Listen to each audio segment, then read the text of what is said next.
not get collected by the federal government that subsidizes homeowners and actually the more bigger your mortgage, the bigger your house, the bigger your subsidy is. So it's a perverse kind of subsidy.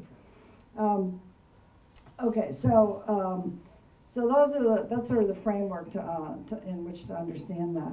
So let's talk about public housing in particular. And public housing is a unique little gem in the world of housing in the United States.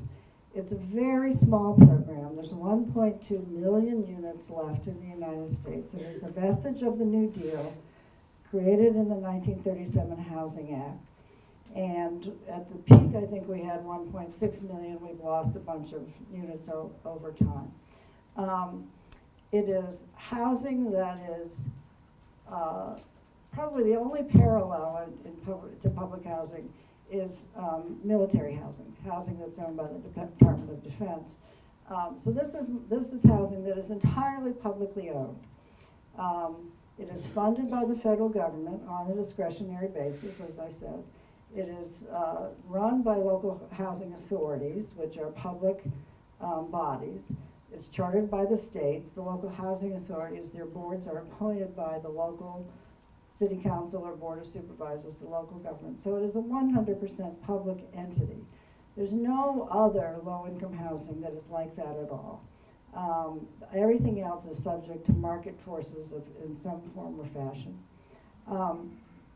Public housing residents have, because it is a federally funded program, public housing residents have a fairly unique set of rights that most tenants don't have, that are pretty extraordinary.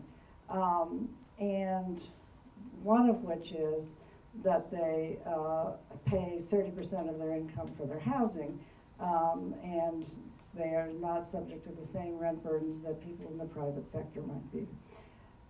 The flip side of that is that because it is federally funded and because Congress is made up of people who like to exercise whatever their demons are on whatever poor people they can go around bothering, public housing residents are also subject to a whole bunch of crazy things that the rest of us would never tolerate in our lives because Congress gets to do that.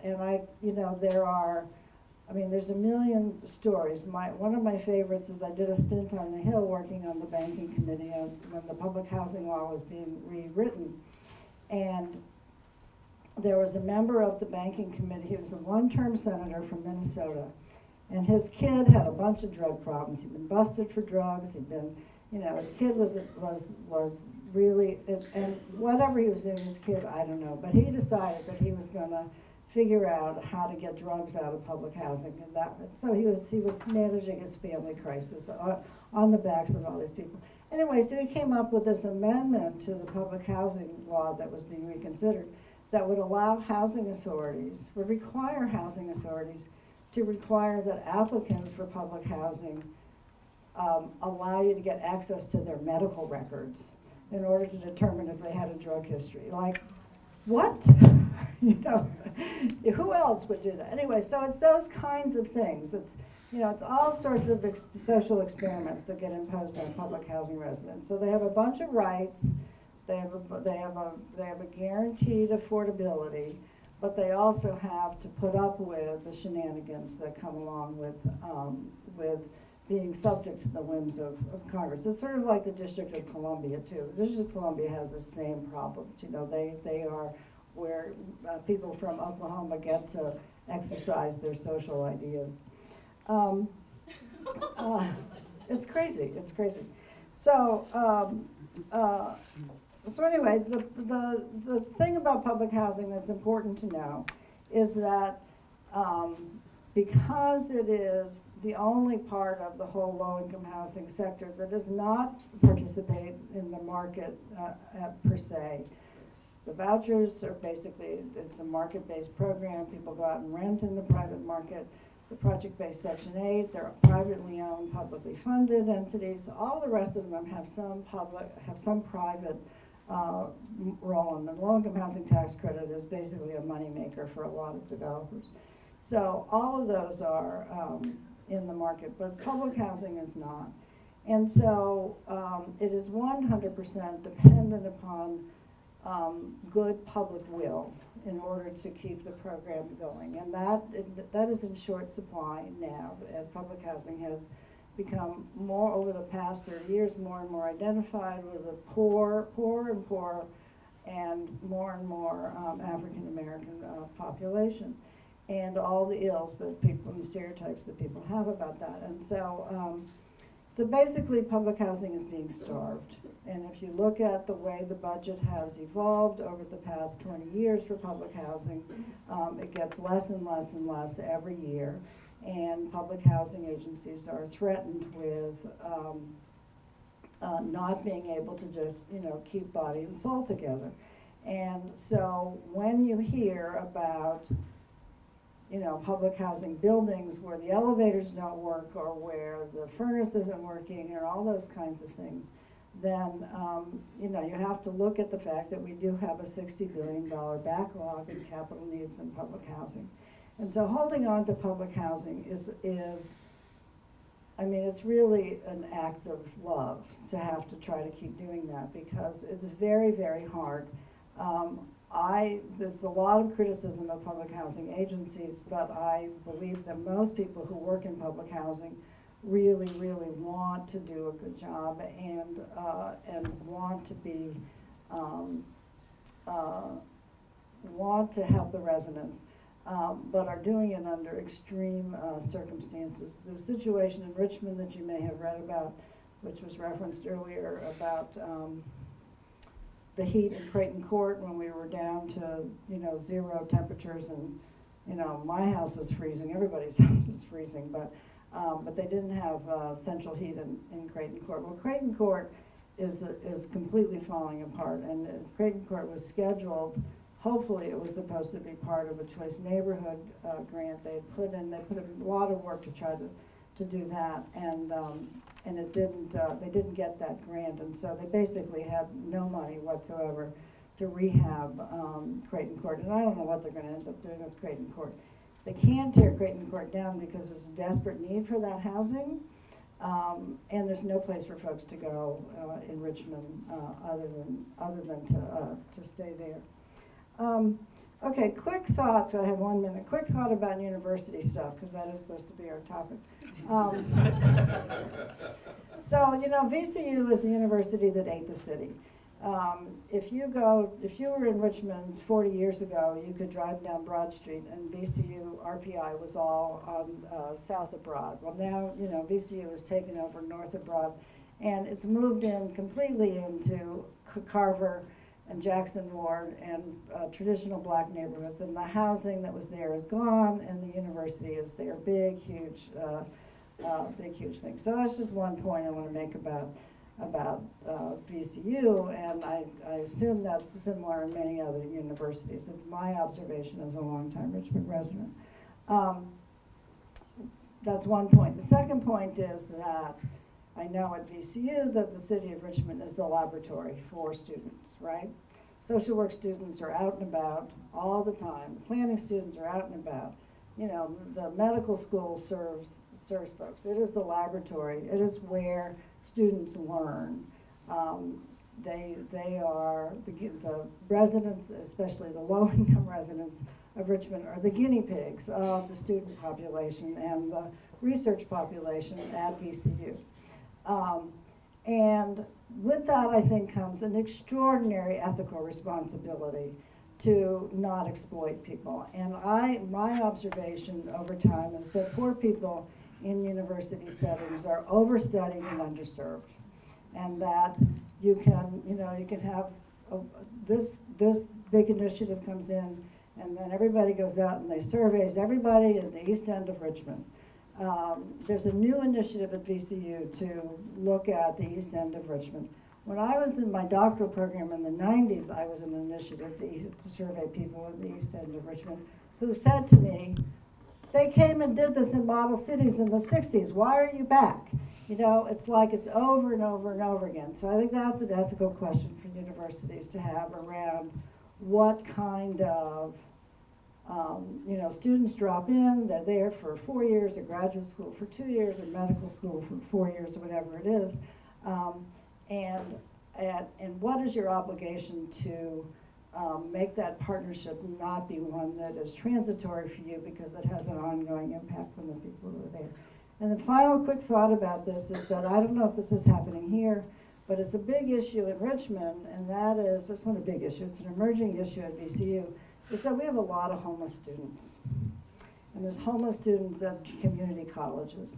And part of that is because the housing is so expensive and the universities aren't providing housing. Part of it is because tuition is going up because the state isn't subsidizing tuition as much as it was. But, and this, I'm teaching a housing policy class this semester, and my students all have to do a project. It's a graduate student, they have to do a project. And they got, and 2 of them are working in the University Counseling Center, and they said to me, we want to do our project on doing a needs assessment on homelessness of students at VCU. So anyway, I think that's an emerging issue in many urban centers where, especially universities that are public universities, not elite universities, where students are coming in and they don't have, a family to back them up, and they end up really struggling while they're trying to get through their education. Thank you.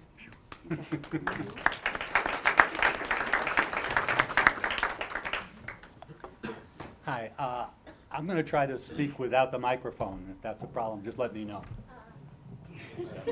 I don't need one. Just for the video. Okay. Yeah, sorry. Yeah, you can leave it over there. Two of them instead of none. You don't have Okay. to have it.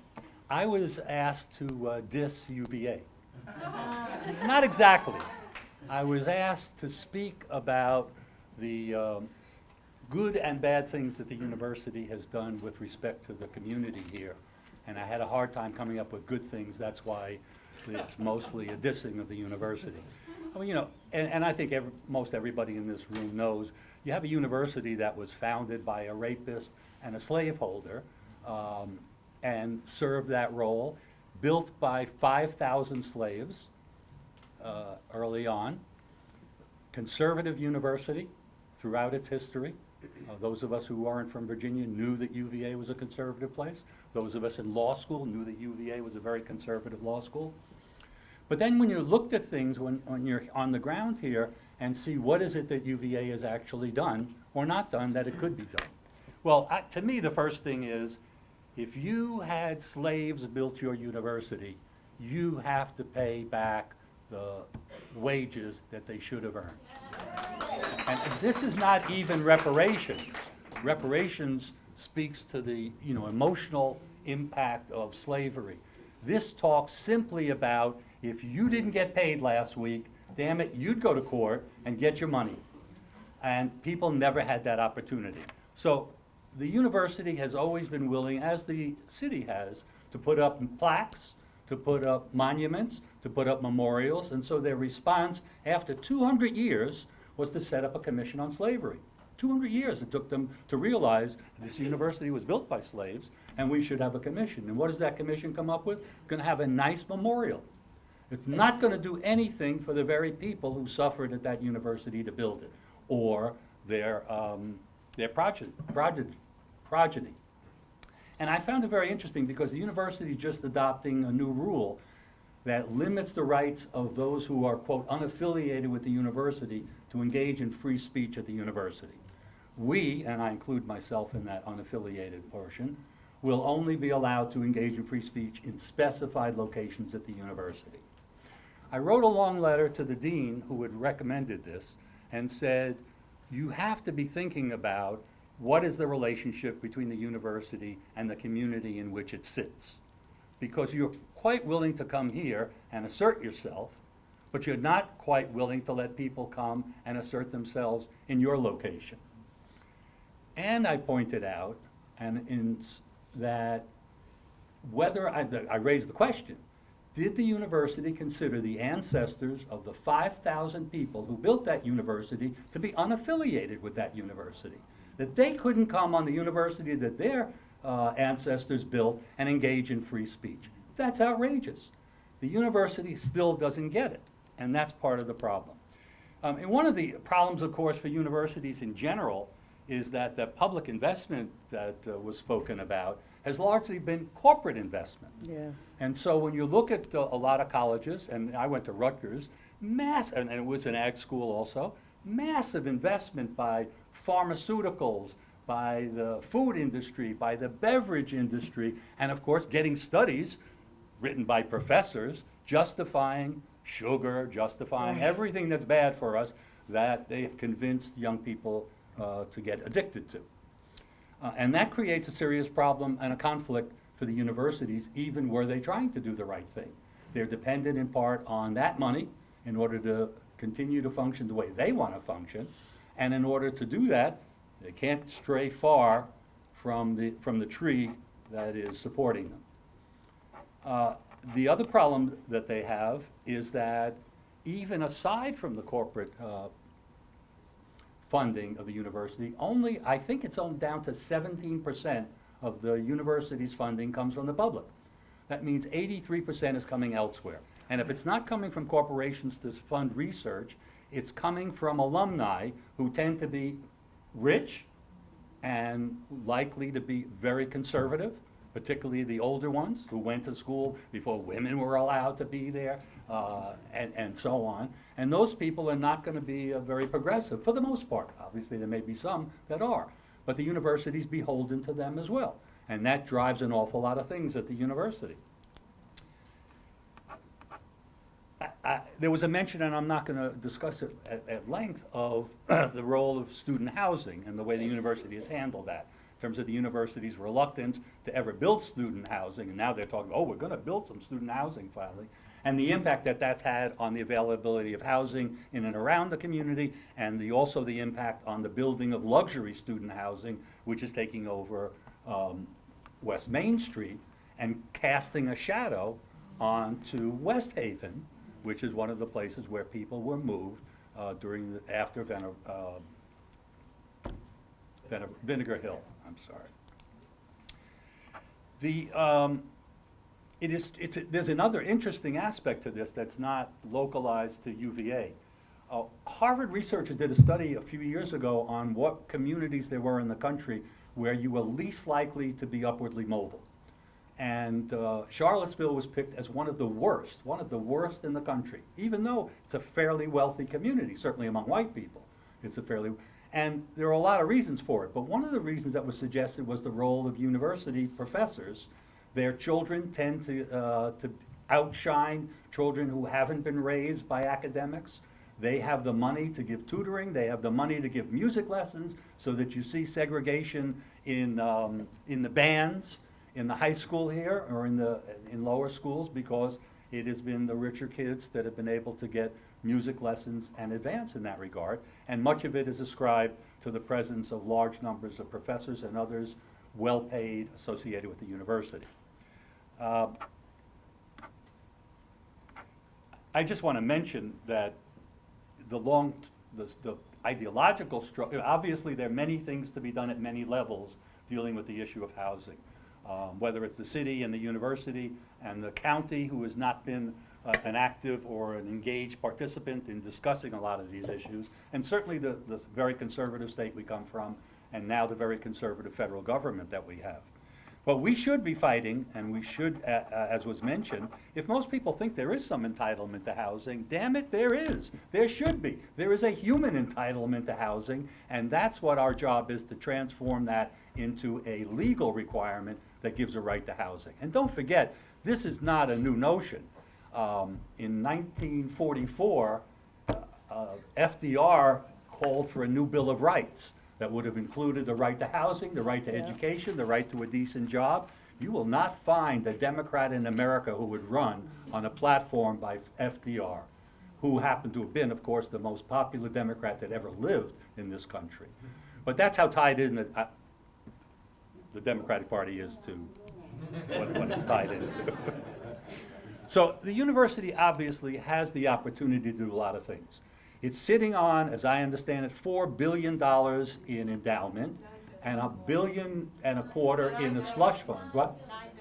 $9 billion. $9 billion? Okay, well, I haven't done the calculations about what it would take to pay back the salaries of those who built the university. And if you can't identify the particular people who are the progeny of that, you can give it to the community that actually helped build that university and which has been dissed by the university.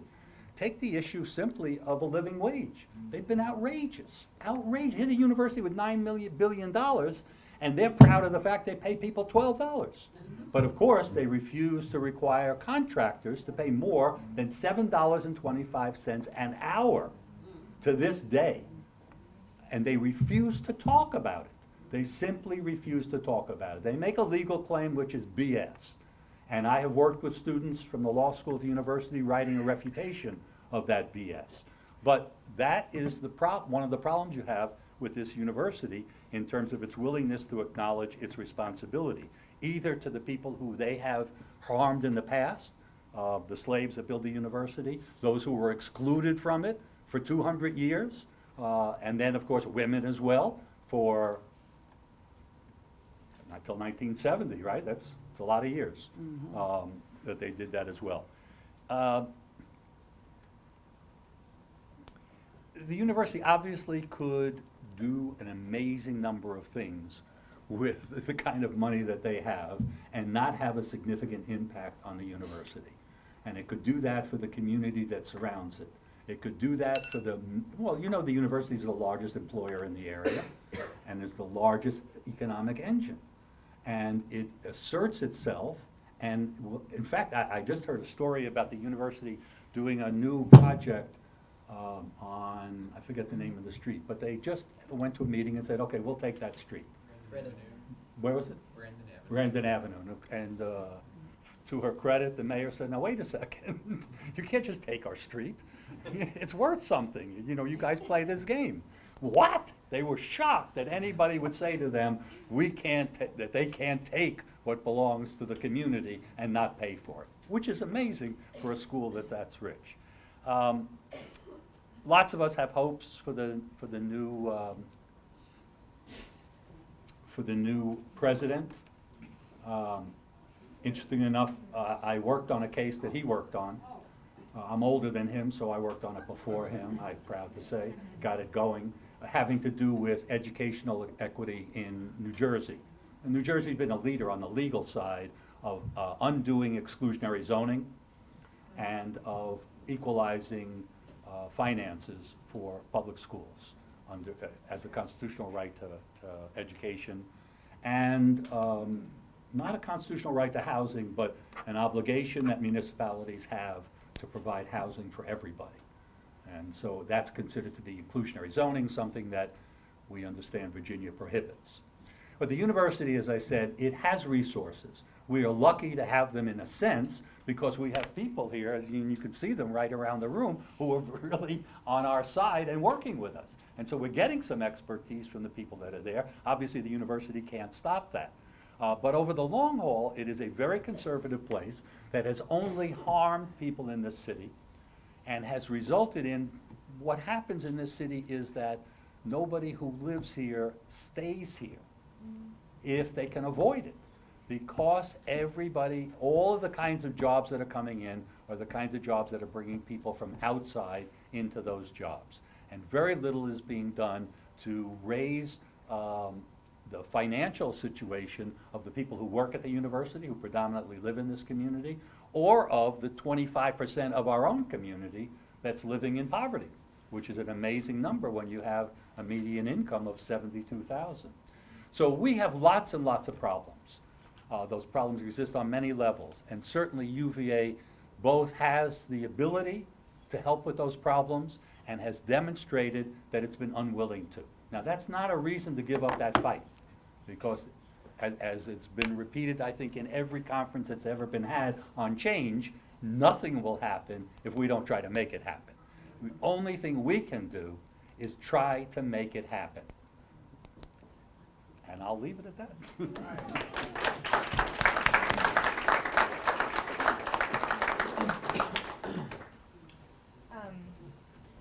I hope everyone gets their questions ready. I'll take just one moderator's prerogative to reassert what I think is a really important question that's one of the driving questions for today, which is, I think has already been touched on, but to give all of our panelists an opportunity to sort of sum up their thoughts in terms of positive change. How can UVA partner with FAR and other groups to support the goals of housing policies that systemically upend racial bias and structural inequality in Charlottesville? Anyone want to take that on?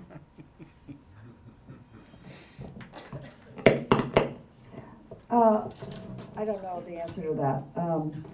But I do want to say that I think here in Charlottesville, it's important to understand how extraordinary FAR is in relationship to what tenants have been able to do in other parts of the country. Now, there are plenty of places where there are very strong tenant organizations and where there are very strong public housing tenant organizations, but not in Virginia. FAR is by far the preeminent public housing tenant organization in Virginia, and that's because it's had consistent leadership, and it's because it's enjoyed extraordinary support with its relationship with the whatever iteration the Legal Aid Society has been part of. And to the extent that the university is able, this is a small kind of thing to do, but to the extent that the university, in whatever forms there are, can provide FAR with grants or students or any kind of resources to keep FAR in a viable state, as well as to continue to enhance it and grow it. And that just, that includes like money to send people to conferences. It just includes anything at all. And so that's my immediate response would be, to, if you're part of the university, to look around in your budgets for ways to keep FAR and help FAR grow and expand.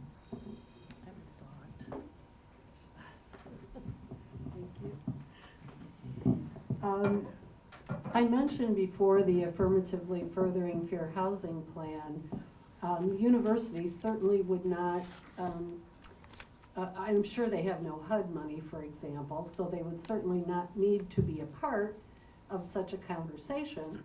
But if you had a conversation with your city and your county and I don't know who else gets federal funding, your PHA, they could be a participant and should be a participant. I mean, they own the town, for goodness sake.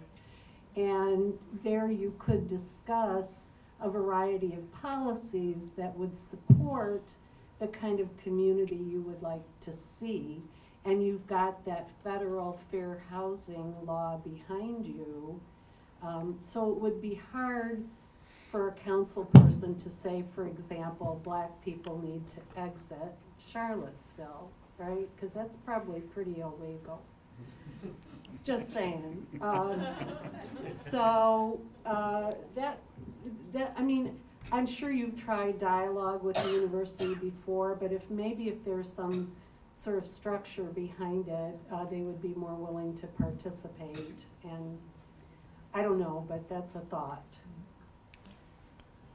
I just had another quick thought that the Residents' Bill of Rights that Dave Norris referenced this morning, that, obviously that needs to stay present, but there's no reason the university couldn't sign on to that, and that their practices related to expansion in the university and any kind of rebuilding and would have to abide by those things.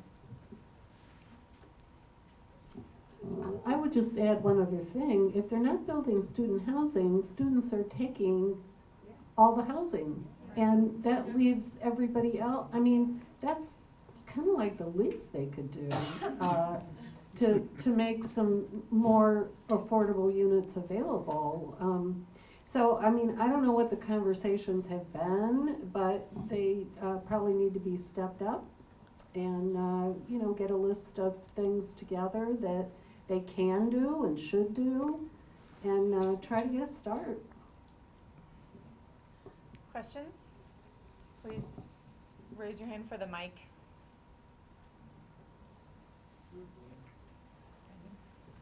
Well, Brandon, I work for FAR, and it seems to me there's actually a lot least that UVA can do. So one of the things that we get that is really helpful is there are professors and there are students at Right. university who have partnered with FAR and give us some resources. One really cool thing that we're trying to put in place now is to get a resident review board for research, particularly at West Haven, which we think is going to have a really big impact of, avoiding that sort of fishbowl, guinea pig mentality that's going on with UVA. One really helpful thing they do is they're putting up money to pay for a full-time nurse at the West Haven Nursing Clinic. Good. And for Crescent Halls. That is $200,000, $300,000 a year at most. You're talking about $9 billion in endowment. I think one of the greatest things UVA could do, and something that we need help with in this community, is getting beyond working with individual professors who are progressive and want to see the university do good, and get into the administration of the university and make the case that Jefferson's impact on slavery throughout the United States, going back to the Revolution and beyond, based out of Monticello, his exploration and exploitation of the West, his use of slave labor at UVA, and the impact that that's had right now and in the past, UVA owes. So how do we get to the administration to get them to recognize that and write a check? Because right now that's probably the best thing they could do. And if they've got billions of dollars, $1 billion, we're cool, right? Charlottesville is cool with $1 billion. A couple million could help us get redevelopment started. It could help put redevelopment in the hands of communities. It could help roll back gentrification if they can recognize their impact on the West Haven neighborhood in particular, but on our city as a whole. So how do we get to the administration to recognize their impact and to write a check?